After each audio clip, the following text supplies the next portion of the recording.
1598년 11월 19일 새벽, 노량해협에서 조선 수군과 왜군의 마지막 대전투가 벌어집니다. 7년 전쟁의 마지막 밤, 이순신 장군은 전선 맨 앞에 서 있었습니다. 그리고 그날 새벽 총탄 한 발이 그의 가슴을 꿰뚫었습니다.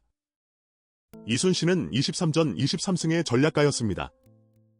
적의 사정거리와 총탄의 궤적을 누구보다 잘 알고 있었습니다. 그런데 왜 그는 갑옷도 갖추지 않고 방패도 없이 적탄이 날아드는 선두에 서 있었을까요? 이것은 단순한 용기가 아닐 수 있습니다. 당시 이순신의 처지를 보면 이야기가 달라집니다.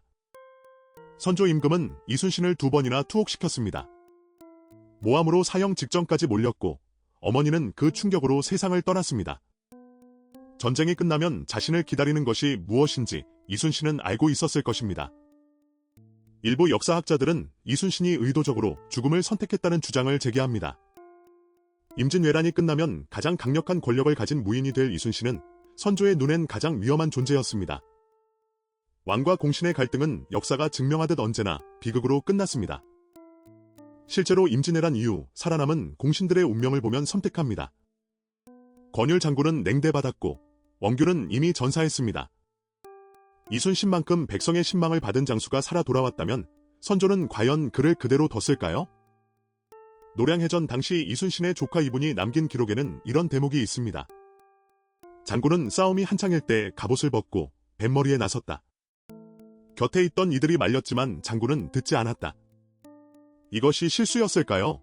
아니면 결심이었을까요? 이순신의 유언은 단 한마디였다고 전해집니다. 싸움이 한창이니 내가 죽었다는 말을 하지 말라. 어쩌면 이 말 자체가 자신의 죽음을 이미 알고 있었다는 증거일지 모릅니다. 영웅의 전사인가? 스스로 선택한 마지막인가?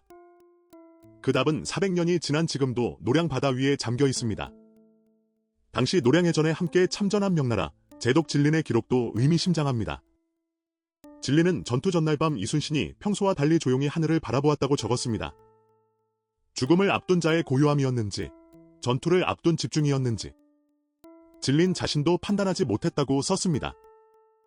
난중일기의 마지막 기록은 전사 이틀 전인 11월 17일에 멈춥니다. 그 마지막 일기에는 적이 가까이 왔다는 단순한 전황 보고만 남아있습니다. 7년 전쟁을 하루도 빠짐없이 기록하던 사람이 마지막 이틀을 쓰지 않았습니다. 준비였을까요? 체념이었을까요? 이순신의 죽음 이후 선조의 반응은 기묘합니다. 나라를 구한 장수의 전사 소식에 왕이 보인 것은 깊은 애도가 아니라 형식적인 추도였습니다. 오히려 이순신의 재산을 조사하라는 명이 내려졌다는 기록도 있습니다. 살아있었다면 어떻게 됐을지 선조는 이미 알고 있었을지 모릅니다. 400년이 지나 역사학자들은 두 가지 결론 사이에서 여전히 갈립니다. 하나는 이순신이 전장의 혼란 속에서 우연히 전사했다는 것, 다른 하나는 살아서 돌아가면 자신을 기다리는 운명을 알고 스스로 그 자리를 택했다는 것. 어느 쪽이 맞든 그것이 이순신을 더 위대하게 만드는 이유일 것입니다. 노량해협. 지금도 그 바다는 조용합니다. 이순신이 숨을